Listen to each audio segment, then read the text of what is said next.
Assalamualaikum warahmatullahi wabarakatuh. Kami dari kelompok satu akan mempresentasikan hasil kerja kelompok kami. Kelompok satu memiliki anggota yang pertama adalah Dwi Fadli Hidayat, yang kedua Nurul Latifah, yang ketiga Putri Rahmawati, yang keempat Ulfatul Salman, dan yang keempat adalah Pangastiti Ayunengrum. Saya di sini akan mempresentasikan materi yang pertama, yaitu tentang ejaan bahasa Indonesia sesuai pedoman ejaan bahasa Indonesia yang disempurnakan atau pemakaian huruf kapital dan huruf miring. Yang pertama adalah penggunaan huruf kapital. Penggunaan huruf kapital yang pertama adalah huruf kapital atau huruf besar dipakai sebagai huruf utama awal kalimat. Yang kedua, huruf kapital dipakai sebagai huruf utama unsur nama orang termasuk julukan. Contoh, Nicholas Saputra. Yang ketiga, huruf kapital tidak dipakai sebagai huruf utama nama orang yang merupakan nama jenis atau satuan ukuran. Contohnya, ikan mujair, mesin di Excel. Penulisan satuan seperti ampere dan volt diatur oleh aturan yang lebih tinggi, yakni sistem satuan internasional. Yang keempat, huruf kapital tidak dipakai untuk menuliskan huruf utama kata yang bermakna anak dari seperti bin, binti, boru, dan van, atau huruf utama kata tugas, kecuali memang ditulis kapital misal nama tengah van, de, dan di. Penggunaan huruf kapital di tengah nama juga tak umum di Indonesia, tapi Leonardo DiCaprio ditulis dengan C gede di tengah sehingga harus diikuti demikian. Yang kelima, huruf kapital dipakai pada awal kalimat dalam petikan langsung. Contoh, kenapa tadi waktu aku tanya kucing yang mana, kau malah jawab nggak tahu. Yang keenam, huruf kapital dipakai sebagai huruf utama setiap kata nama agama, kitab suci, dan Tuhan, termasuk sebutan dan kata ganti untuk Tuhan. Contoh, Katolik, Protestan, Buddha, Al-Quran. Tapi Islami, Kristiani, Buddhis kenapa kecil karena merupakan sifat adjektif. Sedangkan yang besar di atas merupakan benda atau nominal. Yang ketujuh, huruf kapital dipakai sebagai huruf utama unsur nama, gelar kehormatan, keturunan, keagamaan, atau akademik yang diikuti nama orang, termasuk gelar akademik yang mengikuti nama orang. Contohnya, Sultan Hasanuddin, Mahaputra Yamin, Haji Agus Salim. Yang kedelapan, huruf kapital dipakai sebagai huruf utama unsur nama, gelar kehormatan, keturunan, keagamaan, profesi, serta nama jabatan dan kepangkatan yang dipakai sebagai sapaan. Contoh, selamat datang yang mulia, semoga bahagia Sultan, terima kasih Kiai. Huruf yang kesembilan, huruf kapital dipakai sebagai huruf utama unsur nama jabatan dan pangkat yang diikuti nama orang atau yang dipakai sebagai pengganti nama orang tertentu, nama instansi atau nama tempat. Contoh, Wakil Presiden Adam Malik, Profesor Supomo. Ketika nama jabatan itu diikuti nama, sudah jelas nama jabatannya ditulis kapital. Namun, jika tidak diikuti nama, ada dua kemungkinan. Yang ke-10, huruf kapital dipakai sebagai huruf utama nama bangsa, subbangsa, dan bahasa. Contoh, orang Jawa, bahasa Indonesia, masakan Sulawesi. Perhatikan orang, bahasa, dan masakan dengan awal yang kapital. Catatan Puebi, nama bangsa, suku bangsa, dan bahasa yang dipakai sebagai bentuk dasar kata turunan tidak ditulis dengan huruf awal kapital. Yang ke-11, huruf kapital dipakai sebagai huruf utama nama tahun, bulan, hari, dan hari besar atau hari raya. Contoh, tahun Hijriah, Tarik Masehi, bulan Agustus. Yang ke-12, huruf kapital dipakai sebagai huruf utama unsur nama peristiwa sejarah. Contoh, pada Januari 2020, semua orang berpikir Perang Dunia III akan segera meletus. Catatan Puebi, huruf utama peristiwa sejarah yang tidak dipakai sebagai nama tidak ditulis dengan huruf kapital. Yang ke-13, hukum kapital dipakai sebagai huruf utama nama geografi. Contoh, Gunung Merapi, Sungai Kapuas, Provinsi Sumatera Barat. Perhatikan, nama penampakan geografi sendiri ikut dikapitalkan. Catatan dari Puebi, huruf utama nama geografi yang bukan nama diri tidak ditulis dengan huruf kapital. Contoh, siapa yang waktu kecil suka mandi di sungai? Yang ke-14, huruf utama nama diri geografi yang dipakai sebagai nama jenis tidak ditulis dengan huruf kapital. Contoh, batik Cirebon, film Hongkong, tapi masakan Padang, sate Madura, Jawa Bali ditulis kecil. 15, huruf kapital dipakai sebagai huruf utama semua kata, termasuk semua unsur bentuk ulang sempurna. Dalam nama negara, lembaga, badan, organisasi, atau dokumen kecuali kata tugas seperti di, ke, dari, dan, yang, dan untuk. Bentuk ulang sempurna atau dwilingga, misalnya undang-undang rumah-rumah. Selain bentuk ulang sempurna, bentuk ulang tidak ditulis dengan awalan kapital pada setiap katanya. Contoh, tolong menolong. Contohnya yang lain, Republik Indonesia, Majelis Permusyawaratan Rakyat Republik Indonesia, atau Ikatan Ahli Kesehatan Masyarakat Indonesia. Oke, aku mulai. Yang kedua, huruf miring. Huruf miring yang pertama, huruf miring dalam cetakan dipakai untuk menuliskan nama buku, majalah, dan surat kabar yang dikutip dalam tulisan. Contohnya, majalah Bahasa dan Sastra, buku Negara Agama, karangan Prapanca, surat kabar Suara Rakyat. Yang kedua, huruf miring dalam cetakan dipakai untuk menegaskan atau mengkhususkan huruf bagian kata atau kelompok kata. Yang pertama, contohnya huruf utama kata abad adalah A. Yang kedua, Dia bukan menipu, tapi ditipu. Yang ketiga, huruf miring dalam cetakan dipakai untuk menuliskan nama ilmiah atau ungkapan asing, sesuai yang telah disesuaikan ejaannya. Contohnya, nama ilmiah buah manggis ialah Yersinia mangostama.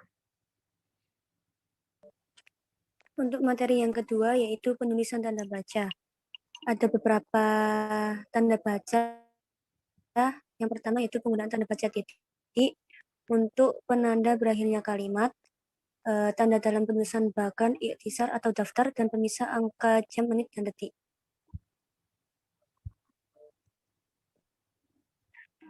Dan untuk menunjukkan jangka waktu, berperan dalam penulisan sumber referensi, memperjelas jumlah, tidak boleh digunakan pada akhir judul, dan tidak boleh digunakan pada kepala surat. Tanda baca yang berikutnya yaitu penggunaan tanda baca koma.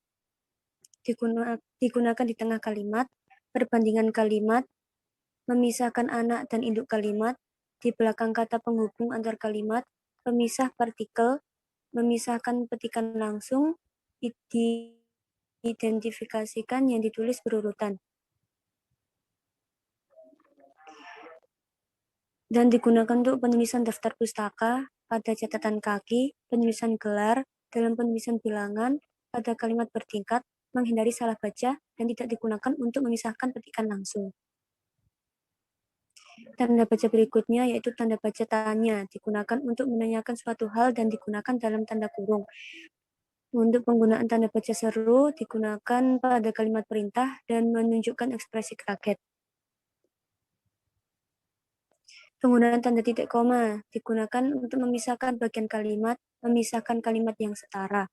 Penggunaan tanda titik dua digunakan sebagai akhir suatu pernyataan lengkap sesudah kata atau ungkapan, pada teks drama sesudah kata yang menunjukkan pelaku dan di antara identitas penerbit. Tanda baca berikutnya yaitu tanda hubung, yaitu untuk menyambungkan suku, menyambung huruf kata, memperjelas hubungan, merangkai kata depan dengan huruf kapital, dan merangkai unsur bahasa Indonesia dengan bahasa asing. Penggunaan tanda pisah, yaitu membatasi penyisipan kata, menegaskan adanya keterangan aposisi, dan tanda pisah dua bilangan. Penggunaan tanda elipsis atau titik-titik. Penulisan kalimat yang terputus-putus, menunjukkan ada naskah yang dihilangkan. Tanda baca berikutnya tanda kurung. Digunakan untuk tambahan keterangan, mengapit huruf, dan mengapit angka. Penggunaan tanda petik. Digunakan sebagai petikan langsung, mengapit judul, mengapit istilah ilmiah, dan penutup kalimat. Penggunaan tanda petik tunggal. Digunakan sebagai mengapit petikan dalam petikan lain dan mengapit makna. Tanda baca tanda garis miring yaitu dipakai dalam nomor surat dan kalimat dan pengganti kata hubung. Tanda baca terakhir yaitu penggunaan tanda apostrof. Digunakan sebagai menunjukkan penghilangan bagian kata dan penggunaan kata khusus.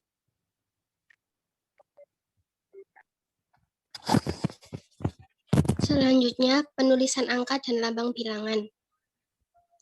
Bilangan dapat dinyatakan dengan angka atau kata. Angka dipakai sebagai lambang bilangan atau nomor. Di dalam tulisan lazim digunakan angka Arab dan angka Romawi. Angka Arab seperti 1, 2, 3, angka Romawi seperti X, L, C, dan M. 1. Bilangan dalam teks yang dapat dinyatakan dengan 1 atau 2 kata ditulis dengan huruf, kecuali jika bilangan itu dipakai secara berurutan seperti dalam perincian atau paparan. Misalnya, mereka menonton drama itu sampai 3 kali. Koleksi perpustakaan itu mencapai 2 juta buku. 2. Bilangan pada awal kalimat ditulis dengan huruf. Jika lebih dari 2 kata, susunan kalimat diubah agar bilangan yang tidak dapat ditulis dengan huruf itu tidak ada pada awal kalimat. Misalnya 50 siswa kelas 6 lulus ujian. Panitia mengundang 250 orang peserta.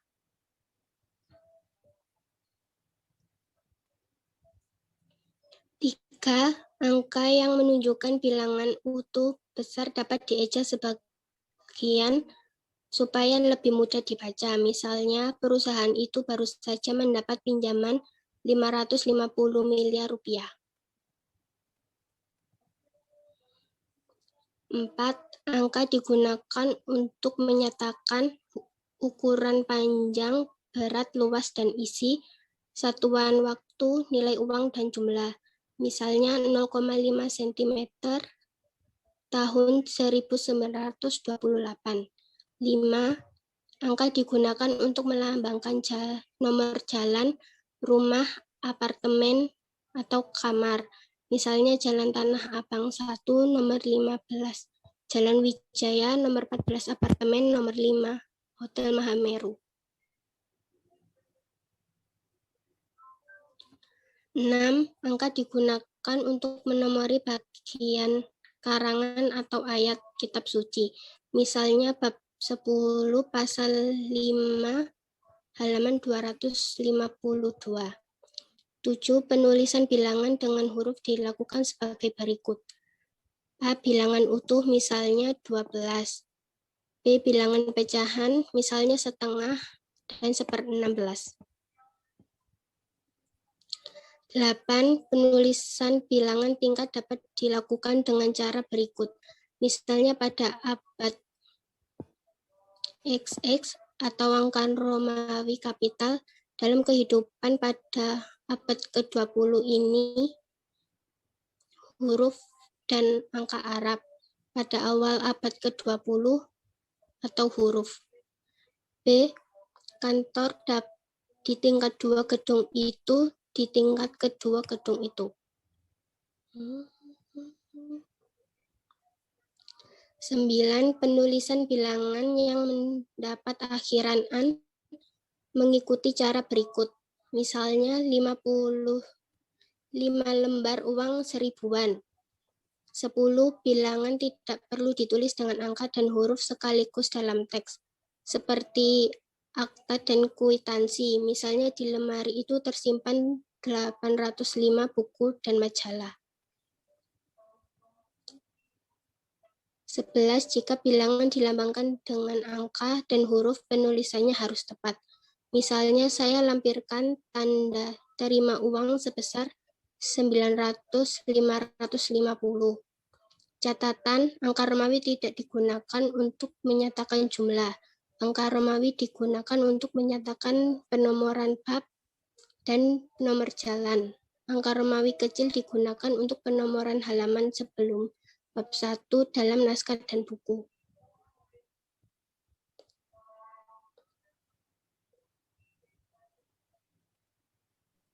Selanjutnya yaitu penulisan kata ulang. KBBI mencantumkan 2 entry untuk konsep yang mirip, yaitu bentuk ulang dan kata ulang. Bentuk ulang diberikan sebagai bentuk yang mengalami perulangan, seperti sia-sia atau laba-laba. Sedangkan kata ulang dimaknai sebagai kata yang terjadi sebagai hasil reduplikasi, seperti rumah-rumah, tetamu, atau dak-dikduk. Pedoman ejaan yang disempurnakan mencantumkan kedua istilah ini dan menggunakan istilah bentuk ulang sebagai judul bagiannya. Berikut pedoman penulisan kata ulang yang tertera dalam pedoman ejaan yang disempurnakan.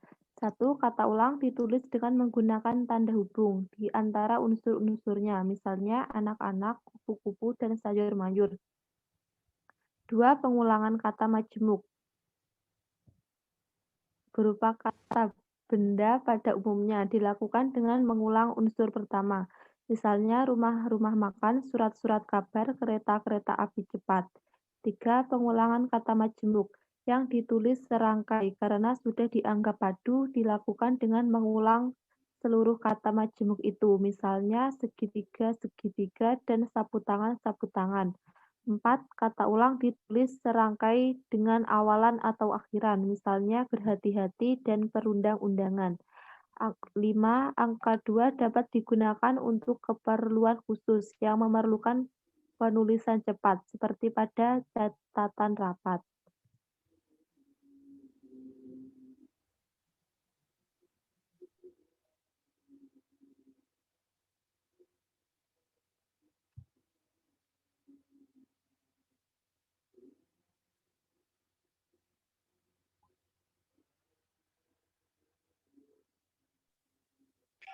Untuk materi berikutnya yaitu penulisan gabungan kata. Dibagi menjadi beberapa. Yang pertama yaitu gabungan kata yang lazim disebut kata majemuk termasuk istilah khusus. Contohnya duta besar, kambing hitam, dan mata pelajaran.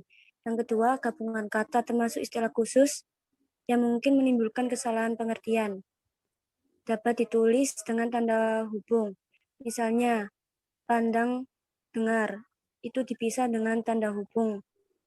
Anak istri dan buku sejarah baru. Sejarah sama barunya dipisah dengan tanda hubung. Dan yang ketiga, gabungan kata berikut ditulis serangkaian. Misal, alhamdulillah dan astagfirullah.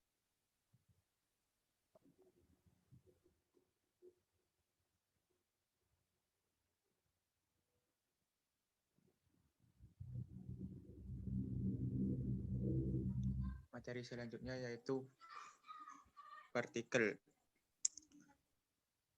Partikel la, bah, dan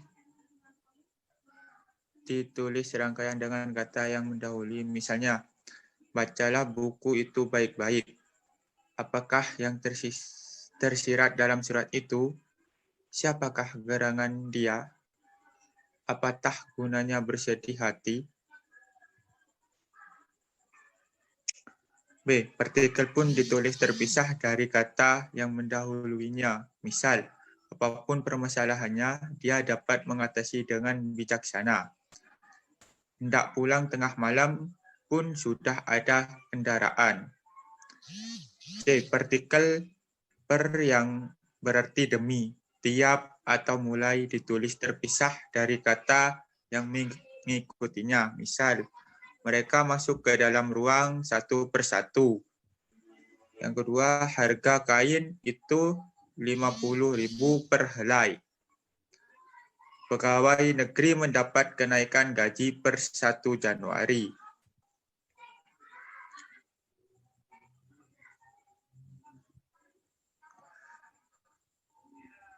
Penulisan kata ganti. Penulisan kata ganti ku, kau, ku, mu, dan nya.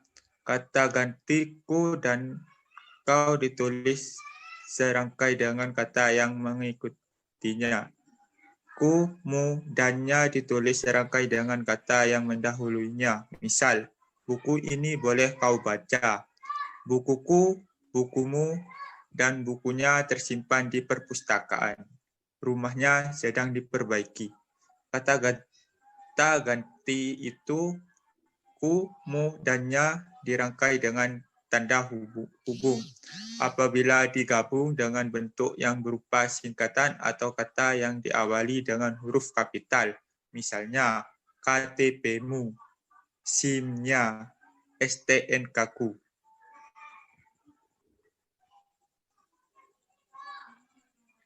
Selanjutnya yaitu penulisan akronim. Akronim merupakan sebuah singkatan yang dibentuk berdasarkan penggabungan huruf awal beberapa kata, suku kata, atau penggabungan huruf awal dan suku kata sekaligus. Adapun kata-kata yang diakronimkan biasanya berupa nama-nama instansi, status, jabatan, atau nama kegiatan yang sengaja diakronimkan supaya lebih singkat dalam pengucapannya. Ada sejumlah cara supaya akronim dapat ditulis dengan betul. Cara-cara tersebut akan dibahas pada artikel kali ini. 1. Menulis akronim dengan cara menggabungkan huruf pertama. Cara ini dilakukan dengan cara masing-masing huruf awal dalam beberapa susunan kata dikumpulkan, lalu kemudian disatukan menjadi suatu akronim. Dalam penulisannya, semua huruf-huruf awal tersebut mesti ditulis dengan huruf kapital. Misalnya saja pada susunan kata Institut Teknologi Bandung. Jika ketiga kata tersebut ingin diakronimkan, maka huruf awal ketiga kata tersebut mesti disatukan dan tetap ditulis dengan huruf kapital. Sehingga dari ketiga kata tersebut dapat dibentuk kata ITB, yang merupakan akronim dari tiga kata tersebut. Contoh IPB, Institut Pertanian Bogor, UPI, Universitas Pendidikan Indonesia, PSSI, Persatuan Sepak Bola Seluruh Indonesia, PNS, atau Pegawai Negeri Sipil. kedua, menulis akronim dengan cara menggabungkan suku kata. Cara ini dilakukan dengan cara menggabungkan suku kata awal tiap kata yang ada. Dalam penulisannya, huruf pertama dari akronim penggabungan suku kata ini mesti ditulis dengan huruf kapital. Misalnya saja pada susunan kata Departemen Agama. Jika kedua kata tersebut ingin diakronimkan, maka suku kata pertama masing-masing kata mesti digabung, di mana suku kata yang diambil pada kata departemen atau D dan suku kata yang diambil pada kata agama adalah A. Jika kedua suku kata tersebut digabungkan, maka akan menjadi suatu akronim yang utuh, yaitu DEPAK. Contohnya, UNPAD, Universitas Pajajaran, ITENAS, Institut Teknologi Nasional, Pramuka, Prajamuda Karana, Persija, Persatuan Sepak Bola Indonesia Jakarta. 3. Menulis akronim dengan menggabungkan huruf awal suku kata atau keduanya. Cara ini sebetulnya sama dengan cara yang pertama dan keduanya. Bedanya pada cara ini semua huruf pada kata hasil akronimnya tidak ada yang ditulis dengan huruf kapital, melainkan dengan huruf kecil semua. Misalnya pada kata rapat pimpinan. Saat keduanya diakronimkan, dua suku kata pada dua kata tersebut, ra dan pim, digabungkan menjadi kata rapim yang ditulis dengan huruf kecil. Contoh pemilu, pemilihan umum, capres, calon presiden, cawagup, calon wakil gubernur, waketum, wakil ketua umum, sekdes, sekretaris desa.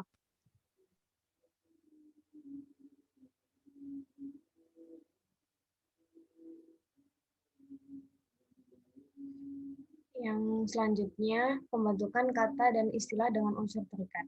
Yang pertama, kata dasar atau akar kata. Kata yang paling sederhana yang belum memiliki imbuhan juga dapat dikelompokkan sebagai bentuk asal atau tunggal dan bentuk dasar atau kompleks. Tetapi perbedaan kedua bentuk ini tidak dibahas di sini.